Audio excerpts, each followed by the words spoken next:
हम जो है पढ़ने जा रहे हैं इम्पोर्टेंट रूल्स जो हैं जो दुनिया में बनाए गए हैं सॉलिड वेस्ट मैनेजमेंट के लिए, पूरी दुनिया में जो रूल्स हैं। तो ये आपका laws, conventions and rules to regulate that regulate hazardous waste. Hazardous waste को क्या करने के लिए, डिस्पोज करने के लिए पूरी दुनिया में या ट्रांसपोर्ट करने के लिए क्या क्या रूल्स बनाए गए हैं। उसमें सबसे पहला आता है स्टॉकहोम कन्वेंशन। स्टॉकहोम कन्वेंशन किन हजार्डस वेस्ट के लिए है? वो है परसिस्टेंट ऑर्गेनिक पॉल्यूटेंट। किसके लिए? Persistent organic pollutant, POPs. POPs के लिए ये स्पेशली लाया गया है। जैसे परसिस्टेंट ऑर्गेनिक पॉल्यूटेंट मैंने कल परसों पढ़ाया था, वो सारे केमिकल्स जो लंबे समय तक एनवायरनमेंट में आ जाते हैं, है ना। जैसे डीडीटी के बारे में बताया था, एल्ड्रिन के बारे में बताया था, डायोक्सिन्स के बारे में बता रहा था, है ना। ये सारे क्या होते हैं, एक बार एटमॉस्फेयर में आ गए आपके तो क्या होगा, बहुत टाइम तक रहते हैं एनवायरनमेंट में। इसलिए इनका नाम क्या दिया गया है, परसिस्टेंट ऑर्गेनिक पॉल्यूटेंट। एंडोसल्फान जैसे हो गया, ठीक है। ये सारे के सारे हानिकारक है। गवर्नमेंट ऑलरेडी इन पे बैन भी लगा चुकी है क्योंकि इनके लॉन्ग टर्म जो है कॉन्सिक्वेंसेस, हेल्थ इफेक्ट्स देखे गए हैं। तो इसका स्टॉकहोम कन्वेंशन क्या है, इंटरनेशनल एनवायरमेंटल ट्रीटी है, 2004 में इफेक्ट में आई। कब? 2004 में। Aims to restrict and the production and use of persistent organic pollutants. Restrict भी करना है और क्या करना है आपका, restrict the production and use. जब प्रोडक्शन ही रेस्ट्रिक्ट हो जाएगा तो ऑटोमेटिकली यूज क्या हो जाएगा, कम हो जाएगा, है ना। अगर प्रोड्यूस ही नहीं करेंगे तो कैसे होगा। इसलिए तो बहुत डीडीटी पे जैसे बनाने पे बैन लग गया, है ना, एंडोसल्फान पे बैन लग गया। तो सबका कारण वही था क्योंकि ये पीओपीज थे, एक बार यूज किया गया इनको आपका as a insecticide, pesticides, but ये एनवायरनमेंट में आने के बाद कीड़े तो मारे नहीं, बट इंसान की, ह्यूमन की हेल्थ के लिए, एनिमल हेल्थ के लिए क्या हो गया, हानिकारक हो गया। तो मायरेक्स क्या होता है? मायरेक्स टीटीटी जैसा आपने बताया ना, एक मायरेक्स भी होता है, MIREX। केमिकल होगा कोई, मुझे नाम नहीं, वो स्ट्रक्चर नहीं उसका पता, देख लेंगे। Yes sir. ठीक है। नेक्स्ट आया बसेल कन्वेंशन, ठीक है। किसी को पता है सिटी कहाँ है? बेसल, हाँ, स्विट्जरलैंड में। स्विट्जरलैंड में, ठीक है। बेसल बोलते हैं इसको, बसेल जो भी बोलते हैं, बेसल बोलते हैं। बेसल। तो ये बेसल जो कन्वेंशन है ये किसके लिए बताता है, ये स्पेशली बना हुआ है trans boundary movement of hazardous waste. जब एक देश की आपकी बाउंड्री से दूसरे देश की या एक कॉन्टिनेंट से दूसरे कॉन्टिनेंट में हजार्डस वेस्ट को ले जाया जा सकता है, उसको क्या करने के लिए, कंट्रोल करने के लिए ये लाया गया है। तो बस Basel convention to the control of trans boundary movement of hazardous waste and their disposal, ठीक है जी। हजार्डस वेस्ट के डिस्पोजल के लिए ये लाया गया था कि एक देश से दूसरे देश तक जो हम ले जाते हैं हजार्डस चीजों को, अब हजार्डस चीजों में कुछ भी हो सकता है, हजार्डस केमिकल हो सकते हैं, हजार्डस इलेक्ट्रॉनिक वेस्ट भी हो सकते हैं, ठीक है, क्योंकि उनमें बहुत सारे मेटल्स यूज होते हैं। तो वो सारे के सारे चीजों को रोकने के लिए ये लाया गया।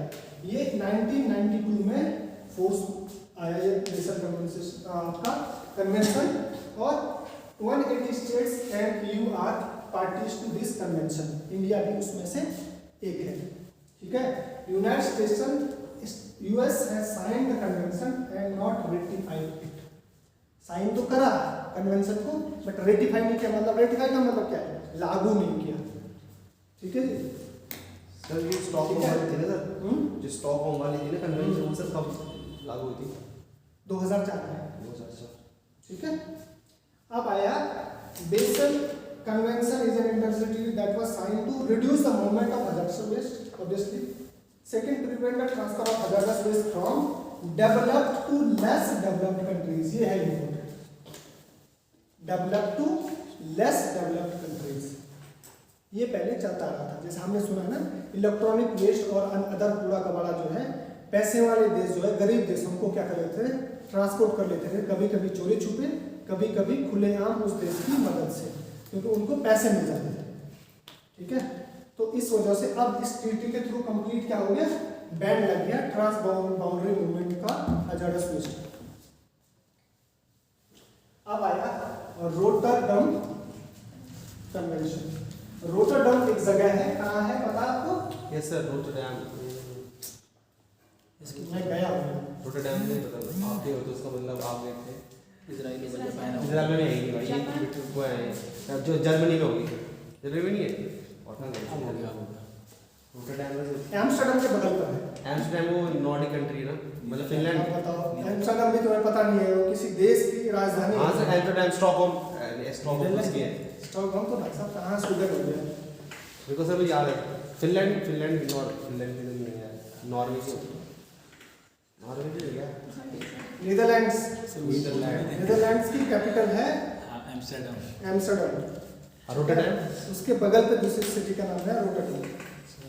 ठीक है जी।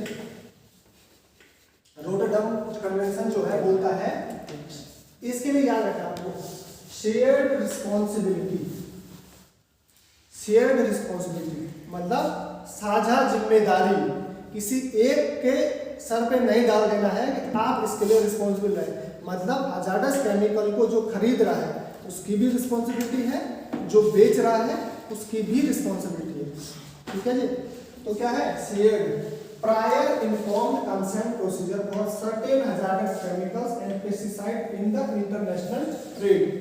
इंटरनेशनल ट्रेड में ऑब्वियसली एक जगह से दूसरी जगह तक जाएंगे केमिकल्स, पर हो गया हजारडस वेस्ट, तो इसलिए खरीदने वाले की भी रिस्पॉन्सिबिलिटी है और बेचने वाले की। खरीदने वाले की रिस्पॉन्सिबिलिटी क्या है, उसको प्रॉपर आपको उसके बाद लेने के बाद उसका यूज प्रॉपर तरीके से हो।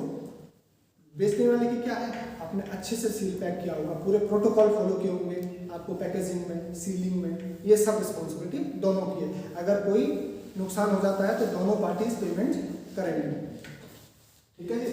It is a multilateral treaty to promote shared responsibility. ये आपको याद रखना है, रिस्पॉन्सिबिलिटी क्या है, शेयर्ड है, किसी एक के भरोसे नहीं है।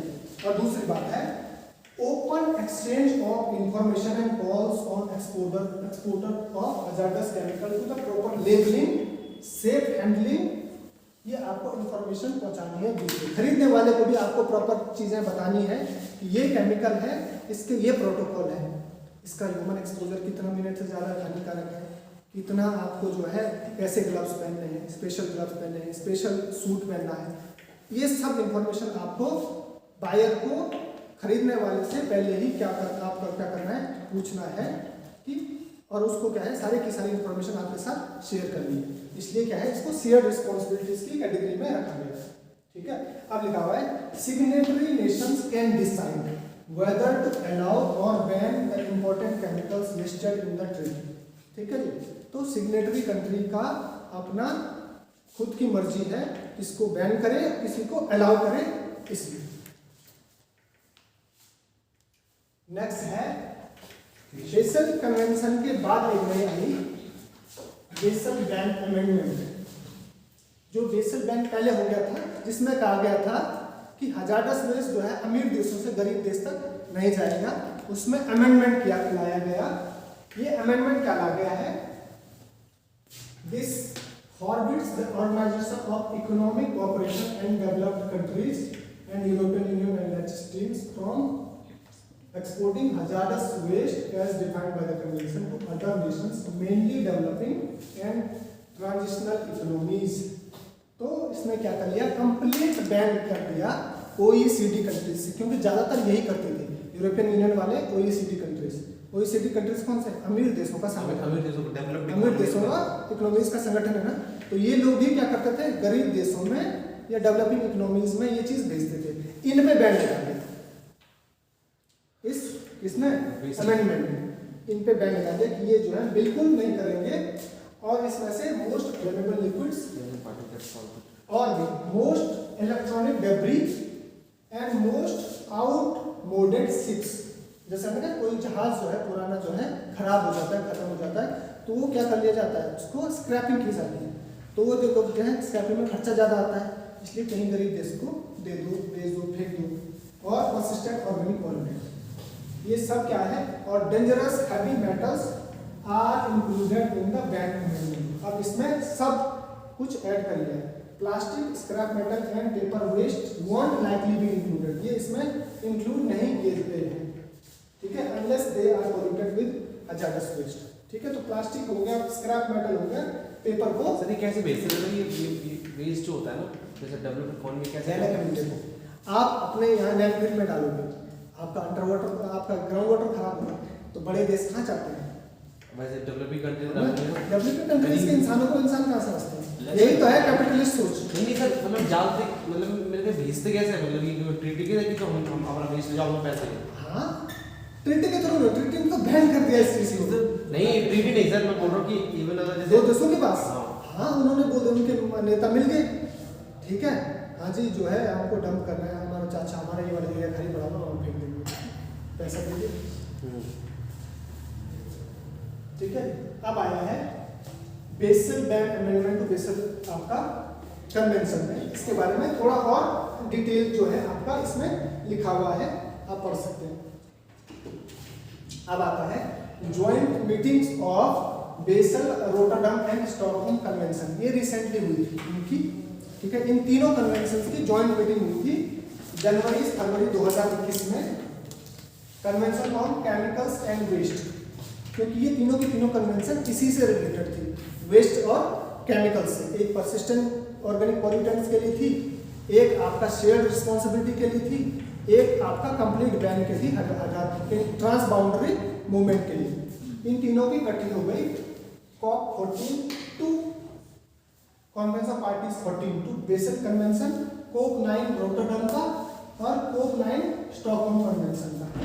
तो और इसका थीम था मीटिंग का clean planet healthy people, sound management of chemicals and waste, clean planet healthy people, ये इसका क्या था, आपका थीम था जो ये मीटिंग हुई थी। तो बेसल की 14वीं कन्वेंशन, रोटरडम का 9वां, स्टॉकहोम का 9वां कन्वेंशन, ये ज्वाइंट मीटिंग कर ली। वैसे ये पहले क्या होती थी, अलग अलग टाइप पर अलग अलग जगह पर होती रहती थी। तो क्या क्या इसमें हुआ इन तीनों ज्वाइंट मीटिंग्स में? COP 14 टू बेसल कन्वेंशन में सबसे पहला हुआ, इसमें प्लास्टिक वेस्ट को इंक्लूड कर दिया, इसको प्लास्टिक वेस्ट को इंक्लूड कर दिया बेसल कन्वेंशन में। पहले बेसल कन्वेंशन में प्लास्टिक वेस्ट नहीं आता था, ठीक है जी। आगे आया new amendment to empower developing countries to refuse dumping plastic waste by other waste included in PIC, prior informed consent procedure. तो अब ये प्लास्टिक वेस्ट को भी डंप नहीं करेंगे डेवलपिंग कंट्रीज में, ठीक है। तो पहले प्लास्टिक वेस्ट ही काफी सालों से फेंका जा रहा था, अब ई वेस्ट की समस्या बढ़ रही है डेवलप्ड कंट्रीज में, अब वो ई वेस्ट भेजना शुरू कर दिए हैं, तो प्लास्टिक पर 2 बैन लग गया है। Even though US and few others have not signed accord, they cannot ship plastic waste to countries that are on board with the deal. US ने साइन नहीं किया है, फिर भी जिन देशों ने साइन कर दिया है, US उन देशों में अपने वेस्ट को भेज नहीं सकता, ठीक है। India has already imposed a complete prohibition of import of solid plastic waste into the country। तो प्लास्टिक का तो इंडिया ने कर दिया है, ठीक है। India has an also international commitment two phase out single use plastic, government कर रही है। आगे अब आती है बात आती है COP 9 Stockholm convention. Stockholm convention का पॉइंट क्या था? परसिस्टेंट ऑर्गेनिक पॉल्यूटेंट्स, है ना, POPs है ना। तो अब इसमें उसके लिए क्या चेंज आ गया? इसके लिए चेंज आ गया, under the Stockholm convention COP decided to list dicofol in annex without any. तो डिकोफॉल क्या है? ये डिकोफॉल एक पेस्टिसाइड है जो DDT का भाई है। अच्छा। मतलब ये DDT नहीं है, बट सेम टू सेम जैसे DDT होता है, DDT के हेल्थ इफेक्ट्स हैं, वैसे इसके भी हैं, ठीक है जी। ये भी वही है ना, फर्टिलाइजर ही है, ठीक है, ये भी पेस्टिसाइड है, ठीक है, पेस्टिसाइड है। तो ये यूज किया जाता है आपका फलों में, सब्जियों में, ठीक है जी। तो DDT क्योंकि बैन हो गया था, उसके बाद अल्टरनेटिव बिजनेस में यही तो होते हैं, एक पेटेंट खत्म हुआ, सिमिलर पेटेंट दूसरा लिया, DDT बैन हुआ, इन्होंने DDT को हटा के दूसरा लिया, ठीक है। तो DDT का ही सेम भाई है, पर एक छोटा सा चेंज कर लिया और नया मॉलिक्यूल बना दिया जो भी सेम एक्टिविटी शो करता है, ठीक है जी।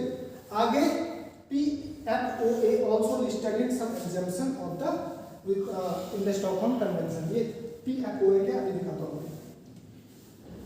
सर। ये कोई इधर COP 9 और COP 14 लिखा हुआ था, वो कौन से वाले? इन कॉन्फ्रेंसेस की, मतलब ये 14वीं मीटिंग की एंड हाँ, meeting yes conference of parties, okay, conference of parties, ठीक है जी। अब ये है जो डिकोफॉल है ऑर्गेनोक्लोरीन पेस्टिसाइड है, that is chemically related to DDT के ही जैसा है, उसके जैसा ही है। अब उसके अलावा PFOA जो बात कर रहा था हम, परफ्लोरोऑक्टेनोइक एसिड, ये परफ्लोरोऑक्टेनोइक एसिड भी बैन कर दिया है क्योंकि ये केमिकल सर्फेक्टेंट यूज की तरह यूज किया जाता है।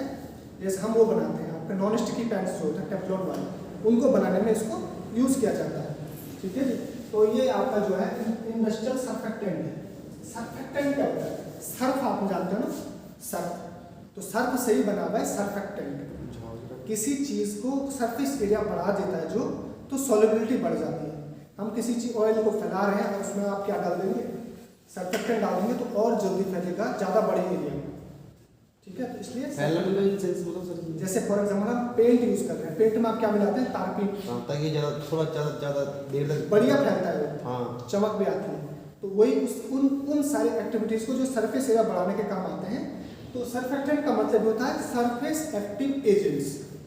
क्या मतलब है? सरफेस एक्टिव एजेंट्स, ठीक है। सर्फेक्टेंट नाम है एक साइंटिफिक नेम, ठीक है, सरफेस एक्टिव एजेंट्स का। तो ये सरफेस एरिया को बढ़ाने का काम करते हैं। आगे आता है कोप 92 रोटरडम कन्वेंशन। तो रोटरडम में क्या था? ट्रांस बाउंड्री मूवमेंट, वही था ना Rotterdam. Yes sir. Trans boundary movement of hazardous क्या था?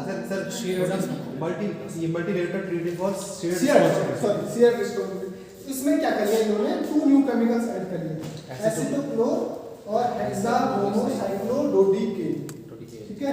तो ये हेर्बिसाइड है आपका जिसका नाम है एसिटोक्लोर, ये एसिटोक्लोर है और ये आपका है हेक्साब्रोमोसाइक्लोडोडिकेन। HBCD बोलना ज्यादा आसान है, ठीक है है ना, HBCD बोल दो, HBCD, ठीक है। देखो ये 6 ब्रोमीन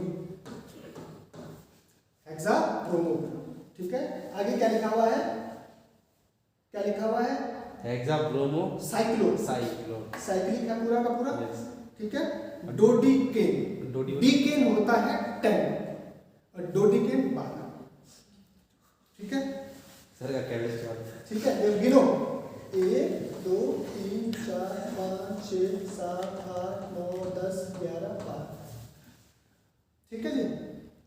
सीख गए आप IUPAC में? नहीं सर, क्या टप है? 6 ब्रोमीन गिन लिए, हेक्साब्रोमो, साइक्लो क्योंकि रिंग वाला स्ट्रक्चर है ना। मतलब एक वो होता है ना सर, इसमें तो एक स्ट्रक्चर होता है ना, ऐसे इस तरह से अगर मान लो अगर वो ये ऐसा आता कि ऐसा बना, मतलब सिर्फ ये नहीं आता। आप नाम सीख गए ना। अभी मैं ये निकाल दूंगा सर, फॉर एग्जांपल नहीं ये समझा दूंगा कि इसमें क्या चाहिए मैं ये बता दूंगा यहाँ पर से। अब ये ओपन चेन हो गया, ठीक है। अच्छा। आप इसका नाम तब भी बोलोगे, फिर नाम क्या हो जाएगा? अगर मैं हटा दूं इसको, ब्रोमो तो तब भी 6 रहेंगे, प्रो भी 6 रहेंगे, नंबर भी 12 ही रहेंगे, साइक्लो हो जाएगा। सीख गए आपके बस, क्यों ठीक है उसकी बस धीरे धीरे नहीं, आप एक्सपेरिमेंटली समझ गए ना नाम, फिर नाम क्या हो जाएगा? हेक्साब्रोमो, क्या हो जाएगा? साइक्लो तो होगा ही नहीं, साइक्लो होगा, हेक्साब्रोमोडोडिकेन। इसको मैं कुछ और ही बना सकता हूँ, हाँ बना तो पर वो असली में है नहीं ना। और ये यूज किया जाता है फ्लेम रिटार्डेंट। आजकल लोगों ने घर बना दिए हैं ऐसे, जो दीवार के बीच में इसको भर देते हैं मटेरियल को, इस वाले को HBCD। हाँ, तो आग लगेगा घर में तो आपको क्या है, जलते नहीं है।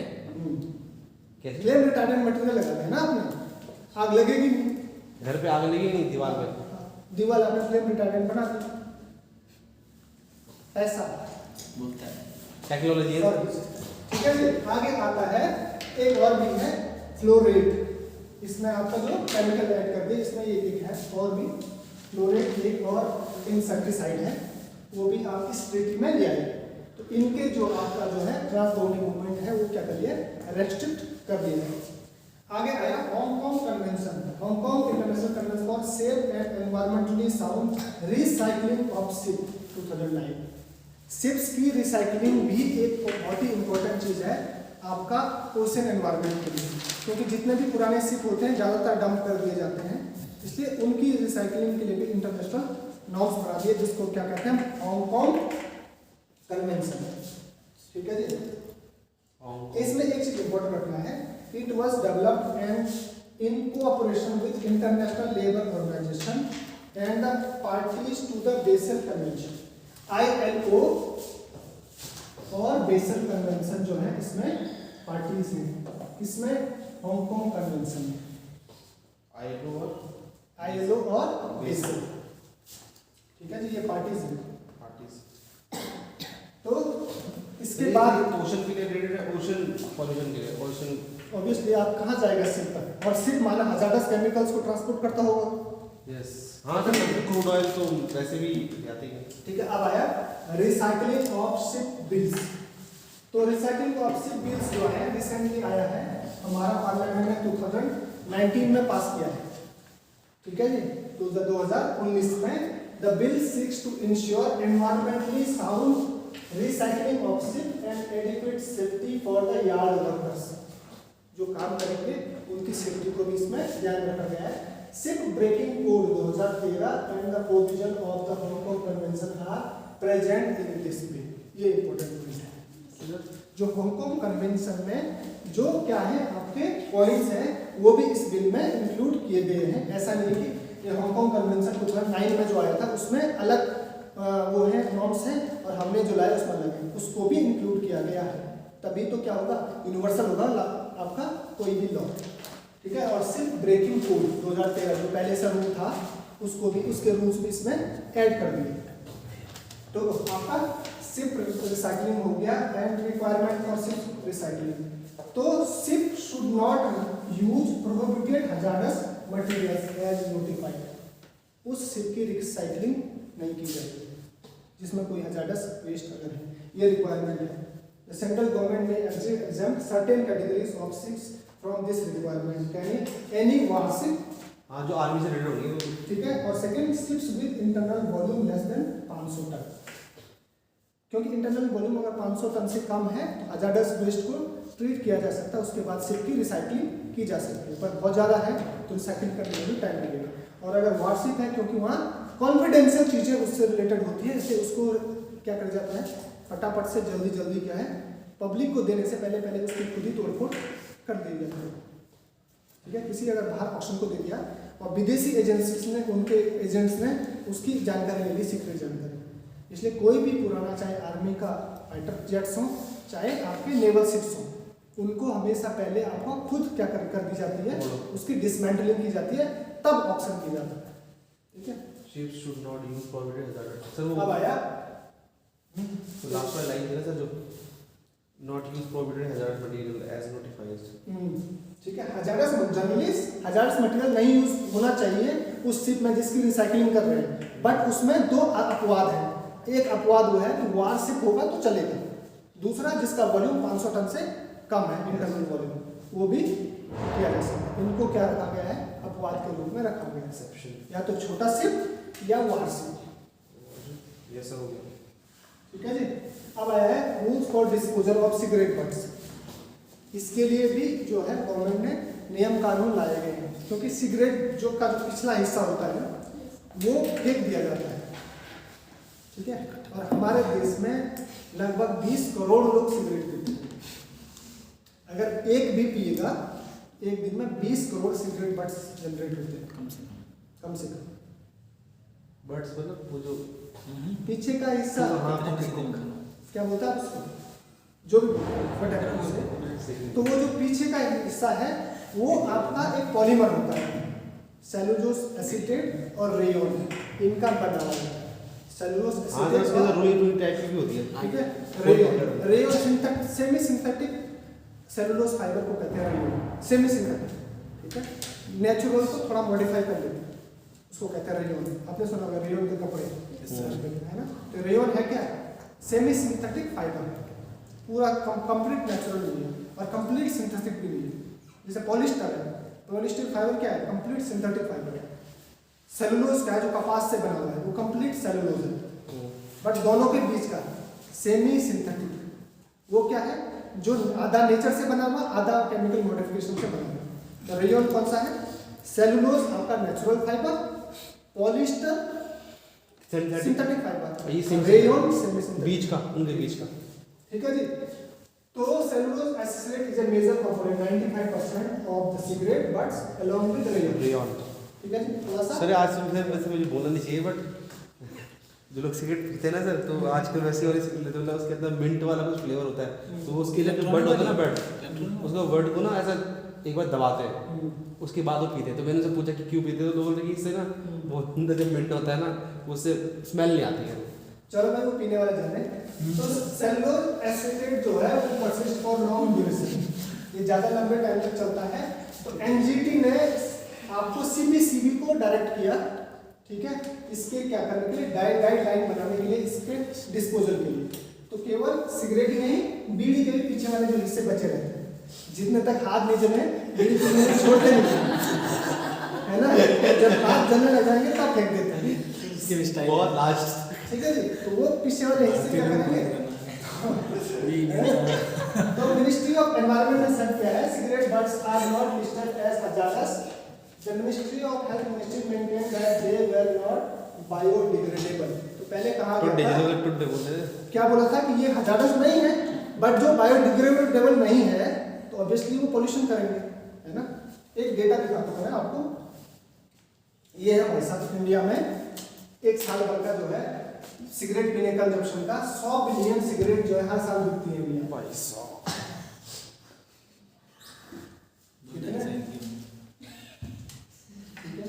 इसके बोलता नहीं, पूरी दुनिया में बोल रहे हैं, ठीक है, पूरी दुनिया का ये, ठीक है।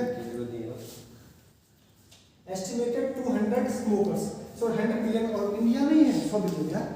तो मैं दुनिया सोच रहा था, इंडिया में ही है, एक बिलियन की पॉपुलेशन और कंजप्शन 100 बिलियन। 100 बिलियन, वो सब नहीं पीते जबकि। भाई साहब ये तो जो है बहुत ही हो गया। 20 करोड़ लोग, कितने 20 करोड़ लोग पी रहे हैं, कितने 100 अरब। यार ये मुझे लग रहा है ना हो सका, नहीं सर मैं बता रहा हूँ सर, ये सच हो सकता है क्योंकि ये दुनिया का हो सकता है। नहीं सर, नहीं सर सच हो सकता है, बताता हूँ सर। मैं रेलवे में जॉब करता था ना सर, तो जो मेरे वो थे ना मालिक थे ना वहाँ के, अभी मंगलम में 3-4 तो उनके हाथ में वो डब्बा होता है ना सिगरेट का डब्बा, वही बहुत महंगी सिगरेट की, अमीर बहुत है ना, तो वो 2 डब्बे तो खत्म कर, शराब नहीं पीते वो, सिर्फ सिगरेट पीते हैं वो। अब 20 सिगरेट पीते मतलब हैं एक दिन में 20 प्लस पी जाते हैं। हाँ सर, 20 तो बहुत कम है, मेरे दोस्त सर 3 डब्बे खत्म कर देते हैं। चलो फिर मान सकता हूँ मैं। हाँ सर ठीक है। One smoker consumes more than 500 cigarette every year इतना तो हो ही जाता है। On an average. कम है। 365 दिन में ये कम से कम है। हाँ, ठीक है, वो तो आदमी 365 चाहिए ही होती है एक दिन। तो दैट्स ऑल। वेस्ट मैनेजमेंट के लिए इतना ही है।